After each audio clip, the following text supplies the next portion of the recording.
China is a vibrant and memorable place. From dancing bears to street food To try the scorpion. that bites back. Blake, I got you, buddy. It's a scorpion. I like it more than I wanted to. The stinger's delicious. A cultural fusion of ancient traditions and modern day advancements. But whether you're in Chengdu, Beijing, or Shanghai, those advancements have come at a cost. You see people with the face masks. The haze you see hanging over the city has nothing to do with the weather. It's caused primarily by coal. This country is very serious about shifting a lot of its coal burning, which is about half the world's coal is consumed here. About 70% of their fuel for power gen is coal. When visiting the Iditarod Cafe in McGrath, It's strange for them. It's very strange for them. there are a few things you'd expect to see on the menu. And this Got white rice, is not one of them. crawfish etouffee, and gator. James Nichols normally works as a chef on a boat off the coast of Louisiana in the Gulf of Mexico. But for the last few weeks, I'm having fun here. for breakfast, lunch, and dinner, he's brought a taste of the South to the last frontier. Smothered chicken, barbecue chicken, fried alligator, crawfish etouffee, down south gumbo. And everyone who's come through so far has been eating it up. It's been wonderful. I had alligator for the first time yesterday. Chopped gator and little nugget. It tasted like chicken, but there was a little bit of a fishy taste to it. It was good. They're loving it so far. They are coming through fast and ordering it, so I love the way the people come here and how they acting about it. And while salmon, caribou, and moose remain a staple of the Alaskan diet, here in McGrath, for at least a little while, Fried gator. it's all about the gator and crawfish. Between the months of August and October, the typical forecast in Beijing and across most of China is hot and humid. Great weather if you're planning to hang out at Tiananmen Square, play some music at Jingshan Park, or stretch your legs while enjoying a bird's eye view of the Forbidden City. But that very same weather can be a real challenge, especially if you're a Chinese athlete training for the 2022 Beijing Winter Olympics. You know, I'm having like the time of my life. Getting the chance to see Didi Jeanreau and Unalakleet during the Iditarod isn't unusual. Thank you, man. You Thank bet. much. But this time, it's different. I'm called to Alaska, and I could not be happier. She's now serving as an ambassador and spectator instead of competitor. Wanted to give you a hug. Good job. Since 1980, Go! She's the queen of the Dalzell Gorge. One last time. Didi Jeanreau. Chengdu in the Sichuan province is famous for several reasons, including spicy food, a rich history, and of course, giant pandas. Oh my goodness. How far are you willing to travel to see one of these? Look at his face. Oh. For Governor Bill Walker, Never seen pandas before. the answer is about 5,000 miles. I've seen polar bears and grizzlies and black bears, but I've never seen panda bears. So I'm broadening my bear horizon today. Considered a national treasure, roughly 80% of the world's giant pandas live here in the Sichuan province, a species on the verge of extinction, which is why facilities like this in Chengdu exist. Panda Base is a reserve center for giant panda, so we do a lot of job, including reproduction, breeding, and protection. All right. Each year, about 4.8 million tourists visit the panda base in Chengdu.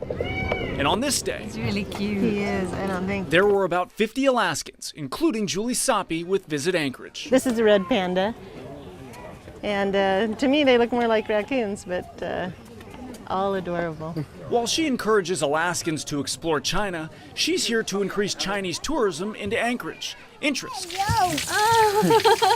which has been gaining support in recent years. I have seen is more and more people travel from Seattle to Alaska, and especially the Fairbanks and Anchorage.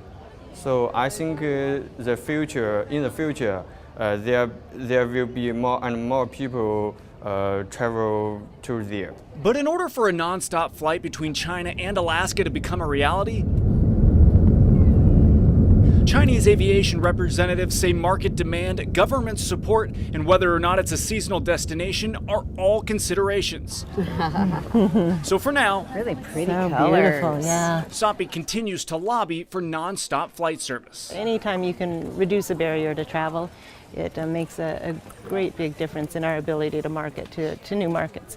And so for China to get direct air service, cutting anywhere from 6 to 12 hours off of somebody's flight time would be an amazing accomplishment. An accomplishment which could bring more Alaskans to Beijing. Ideally, one flight and one chairlift. No skis. Connecting Alaskans to one of the 7 wonders of the world. Built about 2,000 years ago, stretching more than 13,000 miles across northern China, the Great Wall is perhaps the most recognizable symbol of China's long and vivid history, one which attracts visitors from all over the world and could soon be about a 7.5-hour nonstop flight away from Alaska. It's just unimaginable how this happened. Look at that. 13,000 miles. That's Larry Cash. He's the CEO of RIM Architects based in Anchorage. And just look at it.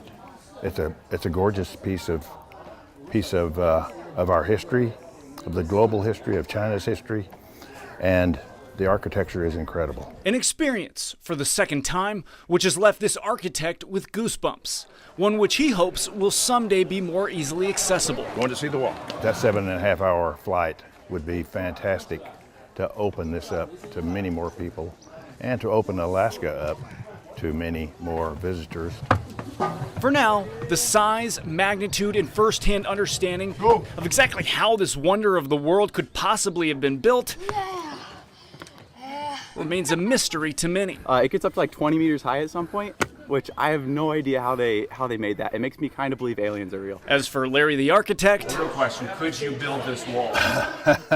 I could not build this wall, but I'm glad somebody did. Go! Bye-bye. Well, the lift is the easiest way to get up the mountain, the fastest and most fun way to get down the mountain, the sports slide. Reporting from the Great Wall of China at Mutianyu, I'm Blake Essen.